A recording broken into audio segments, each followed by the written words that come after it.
来看冰岛西南部的雷克雅内斯半岛，伫当地时间10日暗时10:17，这火山喷发，严重的喷发高度有到100多公尺，威胁到附近的砖头，而且影响到机场运作。这届火山喷发的地点呢，正靠近一座地热发电厂，专家也伫咧烦恼讲，这发电厂会互火山损害到。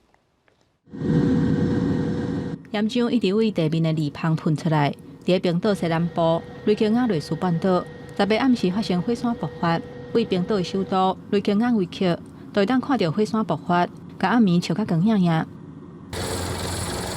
火山爆发的地点伫希腊城镇格林达维克东北部差不多4公里的所在，火山的泥棚差不多3.5公里长，岩浆以1秒100至200立方公尺流动的速度向格林达维克行煞。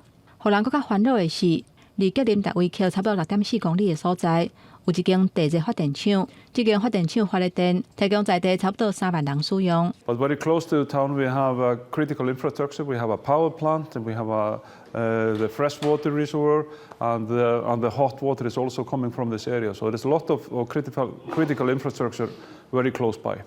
当地因为火山爆发产生的地动，地势车路变甲真大坑，还佫不时咧呛烟，场面互人看了会惊。冰岛为10月底开始，就真正发生真大的地动，到11月中，地动的频率甲强度拢向增加，累计有2万件以上。